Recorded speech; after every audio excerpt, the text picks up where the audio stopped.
జిల్లా నాయుడుపేట గ్రామ దేవత పోలేరమ్మ జాతర సందర్భంగా మొట్టమొదటిగా జరిపే అమ్మన్ని చాటింపు పూజా వేడుకలను మంగళవారం అర్ధరాత్రి వేడుకగా జరిపారు. జాతర సందర్భంగా పెద్ద కాపుగా వ్యవహరించే విన్నమాల గ్రామానికి చెందిన అరవభూమి శ్రీనివాసులు రెడ్డితో పాటు ఆలయ కమిటీ సభ్యులు, దేవాదాయ శాఖ అధికారులు కలిసి పోలేరమ్మ ప్రతిమ వద్ద ప్రత్యేక పూజలు నిర్వహించారు. ముందుగా పడమటి వీధిలోని కుమ్మరి నివాసం వద్ద నుంచి ప్రత్యేకంగా మట్టితో తయారు చేసిన పోలేరమ్మ ప్రతిమను ఊరేగింపుగా తీసుకువచ్చి శెట్టిపల్లి వారి వీధిలో ఉన్న అమ్మని అత్తారీలుగా పిలువబడే ప్రదేశంలో ప్రత్యేక అలంకరణలు చేపట్టారు.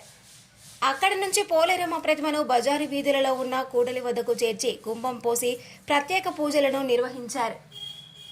అనంతరం పోలేరమ్మ ప్రతిమను సమీపంలో ఉన్న విన్నమాల వారధి వద్ద నిమజ్జనం చేశారు.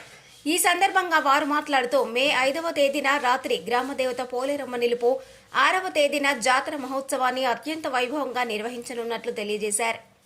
ఈ కార్యక్రమంలో దేవాదాయ శాఖ ఈవో నవీన్, ఆలయ కమిటీ చైర్మన్ నానవాల సుబ్బారావు, కమిటీ సభ్యులు ఆకుల కుబేరుమణి, నల్లబోతుల రామారావు, శేషగిరి, ధనుంజయ, కృష్ణారెడ్డి, పెద్దగొల్ల, యాదగిరి, జనార్దన్ యాదవ్, చాపల వెంకటేశ్వర్లు, జాతర నిర్వహించే వివిధ వర్గాల వారు, విన్నమాల గ్రామస్తులు తదితరులు పాల్గొన్నారు.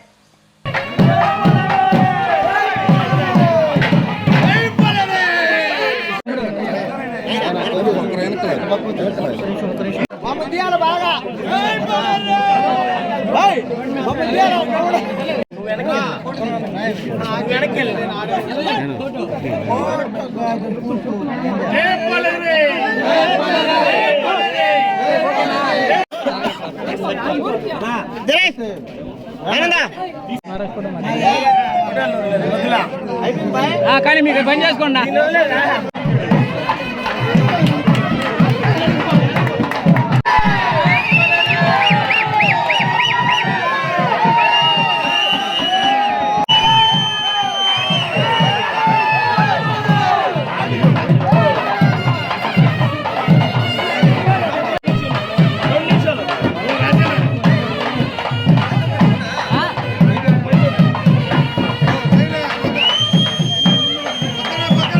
మరిన్ని న్యూస్ అప్డేట్ కోసం A3 న్యూస్ ఛానల్ని సబ్స్క్రైబ్ చేసి బెల్ ఐకాన్ను ప్రెస్ చేయండి.